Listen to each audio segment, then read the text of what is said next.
Hello and welcome back to my channel. Today I'm going to discuss how I got into hair and the journey to where I am now.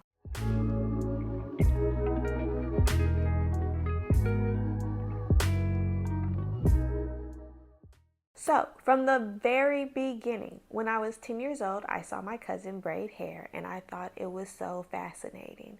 Now I know what you're thinking, like, Mariah, didn't you get your hair braided? Of course I got my hair braided. Duh.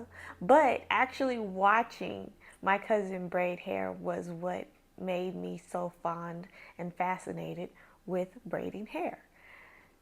Like, getting your hair done is one thing, but actually seeing how the process is actually done is another thing.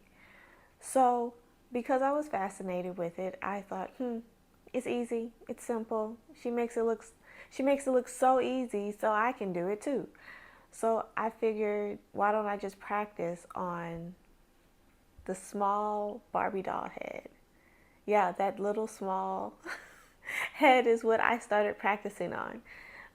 My cousin, she did try to teach me how to do it, but I told her, no, no, girlfriend. No, thank you. I got this. I'll figure it out myself. And I did figure it out myself on that small Barbie doll's head. Eventually, she gave me a mannequin, and then I practiced on mannequin, and then I moved on to family and friends. My cousin did allow me to do some clients, and they had to be simple styles, simple cornrows and things like of that until I got the hang of things. So 10 years old and I'm making money. I think I'm in this for the long run is what I felt like. So when it came to doing family's hair, I did my mom's hair, my sister's hair, and my dad, he even grew out his hair so that way I could practice braiding hair. And the crazy thing was he wore those braids to work. And baby, listen, my braids weren't exactly the best, I didn't feel like, but he was just so proud of me. He went and bragged about it to everybody at work that I was braiding hair. And that they could get theirs done too. So I got clientele that way. Fast forward to high school where I joined the cosmetology program, I think my junior year in high school. They didn't have it set up to where you could join like your freshman year. You had to wait until like your junior year to join. The cosmetology kit I think was like maybe like $300-$400. It came with everything: the combs, the clips, the different mannequin heads, and the different hair textures. What else? Perm rods, rollers, everything that you needed. The cosmetology book, a purple smock. The purple smock was everything. I still wish I had that. But as great as the kit was, the program was not set up correctly. And I don't know how it wasn't set up correctly. But there was one girl who she was there every day, and you needed like 1,000, I think it was like 900 to 1,000 hours in order to go up for your cosmetology license. And she was there every day, and that girl didn't even get the required number of hours that she needed. So if she couldn't get it, us that missed a couple days definitely didn't get the required number of hours. So we just all kind of felt like, okay, well, we kind of just like wasted, kind of, you know, 2 years of high school trying to get these hours that we were never going to achieve. So now it was either, because we couldn't go up for our license, it was either go to a cosmetology school in order to get the remaining hours that you would need, or you just left high school with hours that you didn't do nothing with.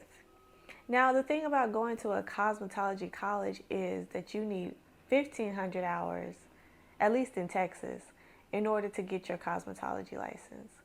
So I thought I had to start all the way over from zero, but luckily I was able to transfer my hours because, baby, I had like 800 and something hours, so I only needed like 600 and something additional hours in order to go up for my license. So I was like, I don't want to start from zero. So luckily they were transferable. Now once I completed the course, I had to go up to the state board in order to take the exam. And they have a written and a practical exam. And baby, that written exam, you have to pass first before you can take your practical. Child, I had to take the test like 3 times because the first 2 times I failed. And it wasn't like a bad fail, but it was like you had to get, I think, like a score of like 75 or above in order to pass. And I kept missing the mark by like 2 or 3 points. And it was frustrating me. And it didn't help that I had test anxieties. I'm sorry, y'all, about the noise in the background. They're doing construction on my street. So please excuse that. But I had test anxiety and I was like so terrified of like, oh, if it took me this long to pass the written, it's going to take me even longer to pass the practical. And then on top of that, I was about to go off to college too. So it was like, I need to get the practical done before I go off to college. But that's not what happened. I ended up going off to college first and then taking my practical when I was in college because I was so terrified. I was just so scared. With the practical exam, you need a live model and then you have to do things on a mannequin as well. And for my live model, I took my best friend. And I thought I was going to fail because she kept telling me, Mariah, you are shaking. Mariah, you can't hold your hand still. Mariah, this, Mariah, that. And I was like, girl, be quiet before they kick us out. So luckily they didn't kick us out. I guess they figured she's nervous enough. Let's leave her alone. And I was. My hands were shaking like a stripper. They were. I could not hold still. Now you needed a live model in order to do the manicure and the facial portion of the test. But for the rest of the test, you worked on a mannequin. So on the mannequin, you had to show how you applied relaxer, how you did a haircut, how you do like a shampoo and the curl and the rod sets, the perm rod sets and the roller sets. There were some other things that you may have had to show too, but it's been so long since I've taken the exam, I forgot what else was on the exam. But I passed, y'all. The first time around, thank God, because if I had to do that again, I probably would have been like, screw it, I'm not going to become a hairstylist. After the horrors of testing, I had to go on a job search. And I didn't want to get a salon suite first because then I would just be losing money because I didn't have any clientele. I was out in a different city. I was away from home. I was away from the clientele that I had built. So I knew that I needed to go to like a chain salon that would pay me hourly, and I would also get to learn the business from the ground up. So I ended up getting a job at JCPenney's, and I started out as an associate designer. Now, at JCPenney's, they had 4 levels of stylist: associate designer, senior, and a master stylist. So I literally started at the beginning as an associate designer. And I managed the front desk. I learned about the products and how to, sell it to the customers and the clients. I checked people out, checked people in, checked people out. I booked appointments. I took over the phone and in person, rescheduled appointments. So I learned all of that from being an associate designer. I also got to take clients as well whenever the front desk was managed well. So it was like once the front desk has like settled and stuff, then I was able to take clients whenever another stylist wasn't available, or if I had free time. While I was there, I did get promoted to designer stylist, so I didn't have to manage the front desk. Like, it wasn't my main goal anymore. My main goal was building the clientele that I had already started building when I was an associate designer. So my main focus was to be behind the chair and to do hair and things. And by things, I mean, we also did like waxes and stuff as well, because as a cosmetologist, you can do that. But not like extensive waxing. It's JCPenney's, baby. We did like eyebrows and mustaches. Okay. Now, during this time, I had some mess going on at school. So I decided I needed to go home, regroup, reevaluate my life. And I decided to transfer to a Dallas location because I was transferring to a different school as well. And from there, it's,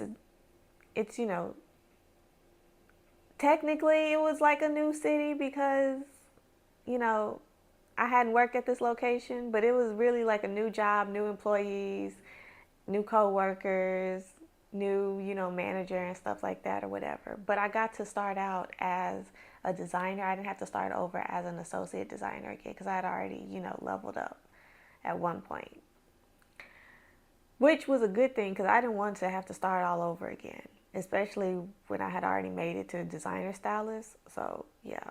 Now, right before I was about to graduate college, we had got a new boss, and let's call him Le Boss.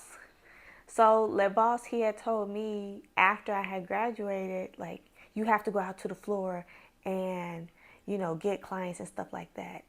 And what it meant is you went out onto the store floor and you had to like walk up to people and be like, hi, welcome to JCPenney's. We have like a salon in the back and yada yada this and yada that. Oh, I see you like getting your hair done, so here's, my card and blah, blah, blah. Baby, I am an introvert, okay? I don't like having to talk to strangers, stranger danger. I don't like having to talk to strangers. So that was not something that I really wanted to do. So I made a deal with him. And I said, listen, give me 3 months. Because again, I just graduated. Give me 3 months. Let me promote myself the way I like to promote myself in a non-verbal way. And if I'm not booked out for a month after that, then I'll go out into the floor. Baby, by March, because I started in January, by March, I was booked out till about May. Okay? I was excited about that because I was just like, I don't have to go out to the floor, or I don't have to go out to the floor, or okay? I didn't want to do that because it was like, it kind of felt demeaning in a way, having to walk up to somebody and be like, oh, we got a salon in the back, and they looking at you like, so what you trying to say? I don't get my hair done? No, I'm not trying to say that. I'm just trying to do my job, lady. I'm so sorry to bother you while you shopping on this wonderful day. Okay, I'm so sorry. So after that, I did level up from senior level stylist to master level stylist. And baby, I was working Sunday to Sunday. I didn't have no days off. I didn't see my friends like that. Because I was hustling to get to master stylist. And once I made it, then I shortened my days from Sunday to Sunday to like Wednesday to Sunday. Because I didn't want to work Monday and Tuesday anymore. I wanted some days off. And I deserved them, right? I deserved them. I stayed at JCPenney's for about a year and a couple more months after I made master stylist, and then I decided, okay, I've built my clientele enough to where I can sustain a salon suite. So I did. I got a salon suite out in Arlington, Texas, and I've been there ever since. I really liked working at JCPenney's, but I also like being out on my own as well because working at JCPenney's, you're in an open salon setting where you're just out there with kind of like everybody, and everybody can like see you and watch you, and you're into conversations that you may not want to be into, or hearing conversations you may not want to be into.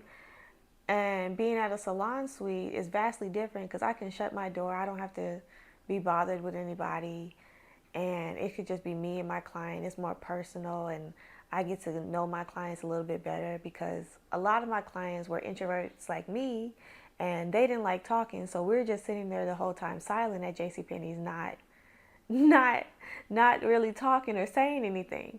But at the salon suite, because I can shut my door and it's more personal and it's more one-on-one, they were able to open up to me, and I got to know their personality and know them a little bit better.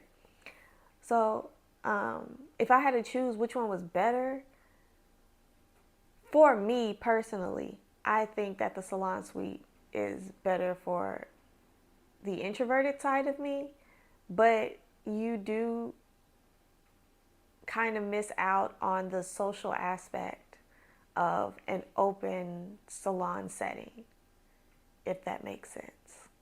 Thank you for watching my video. Please like, comment, subscribe, and share with a friend, and I'll see you next time.